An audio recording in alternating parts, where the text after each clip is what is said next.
Is that Johnny Cash? Johnny Cash is playing. He's not going to back down. Neither are we. I'm at Mr. Kim's place. Just delivered the body. We last visited here a couple months ago. Kim's going to show you the radiator. It's made in Belgium.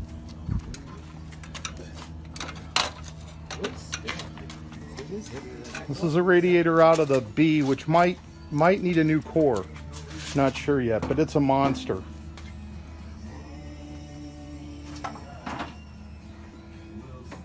Okay. All right.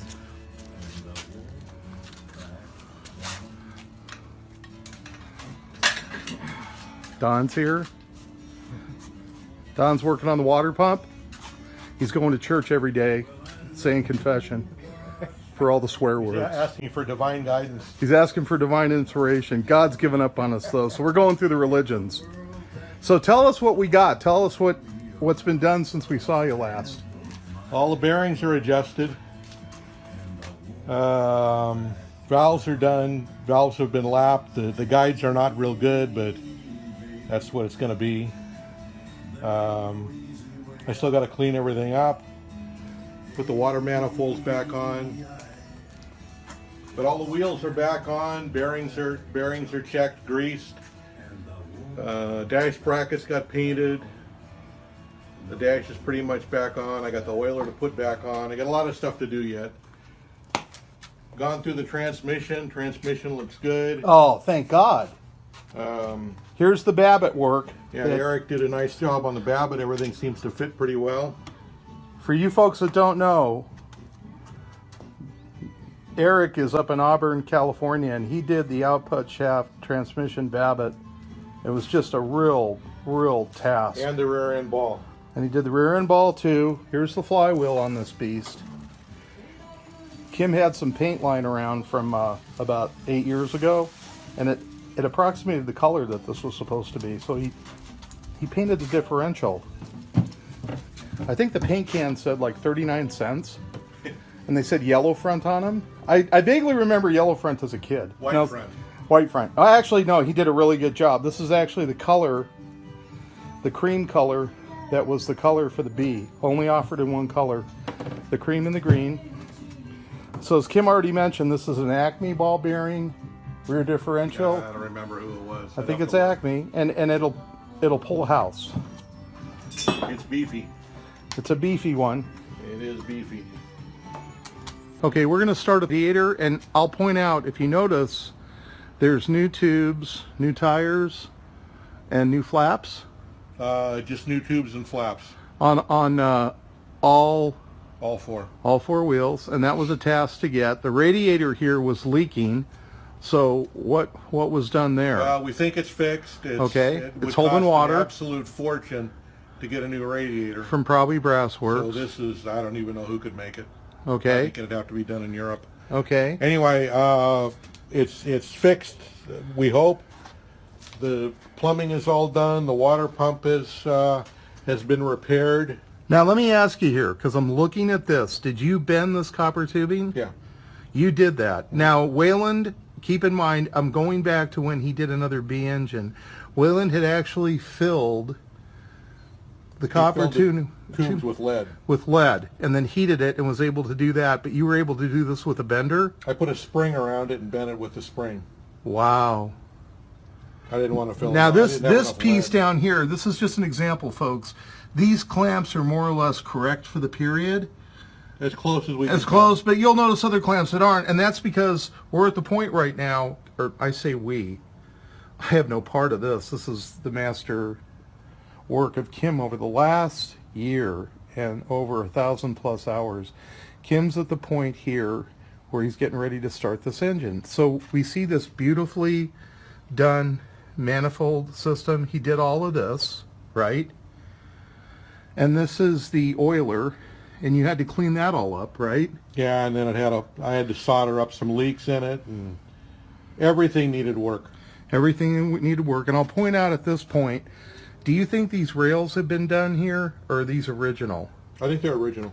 Okay, and also too, folks, Dash. The firewall, the dash appears to be original. There's that tubing to the oiler. And then we go along the cylinders here. And again, all of this brass piping that you see, this all had to be hand done. It's just absolutely incredible. Now the fan, did you have to do anything with the fan? Yeah, it had to be clearanced a little bit for the fittings on the water pump. Look how close the fittings are for the clearance of the fan. And it looks like it has a new fan belt. Fan spring. Fan spring. Wow, fan spring. And again, don't get bent out of shape with these clamps because this is just so the thing will run. That's just to mock it up. Look at the beautiful work over here that he's done.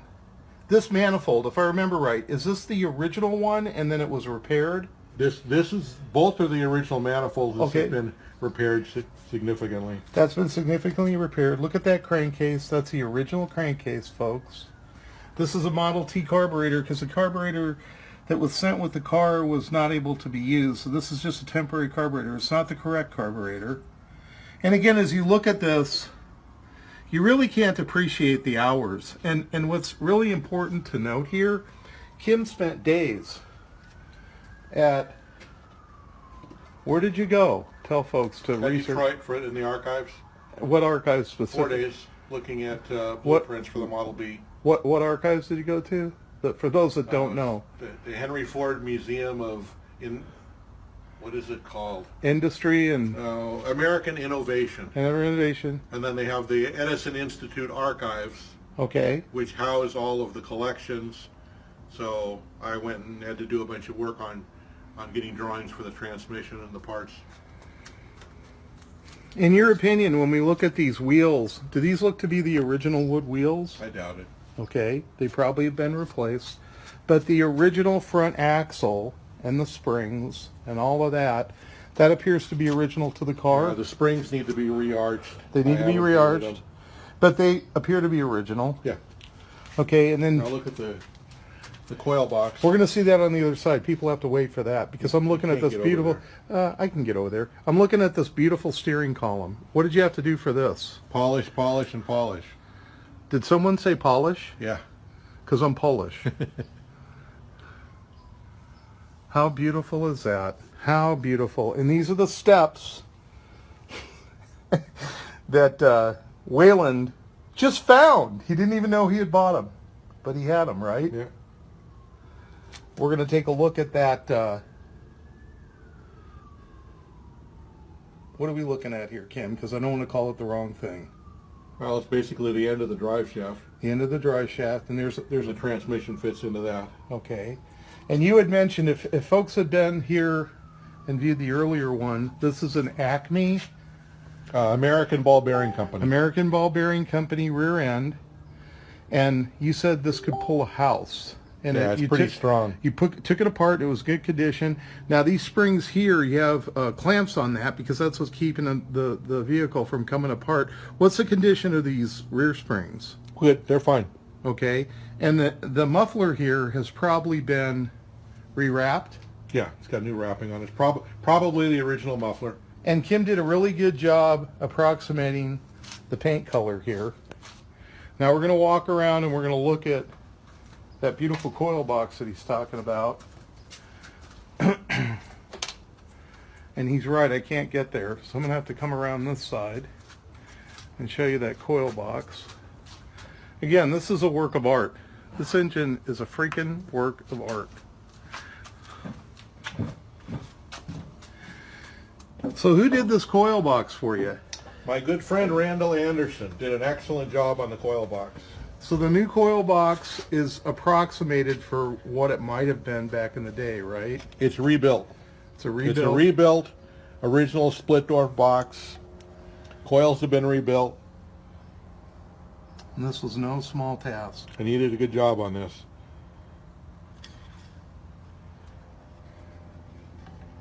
We're going to show you the flywheel here at the back of the engine.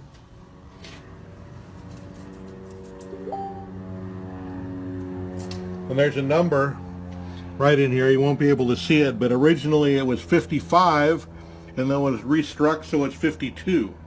So that original number was 55 and then it was restruck as 52? Yeah, you can see 52 struck over the 55. Oh my goodness. Wow. And there's like 7 different serial number places on this car. 7 different serial numbers, and most of them are marked 52, or they're all marked 52 or 51, Yeah. right? Would the majority of the marks being 52 or even, or what? Probably more are marked 52 than 51.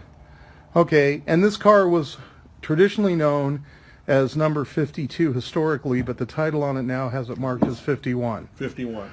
And again, just on this car with the restrike, you see evidence of 3 serial numbers used: 51, 52, and 57. 55. And 55 too? No, 57, just 55. Oh, 55. That's what it was struck over. Yeah. Okay. And then I'm going to pull out here.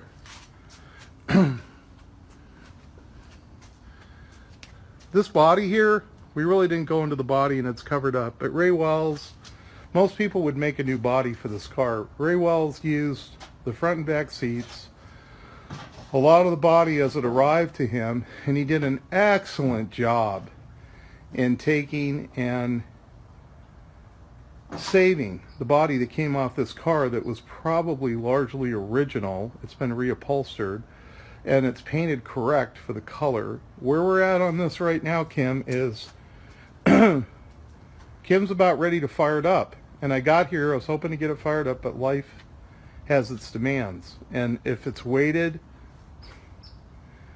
115 years, it can wait another few days. If it's waited a year, it can wait another few days. This is just a remarkable story,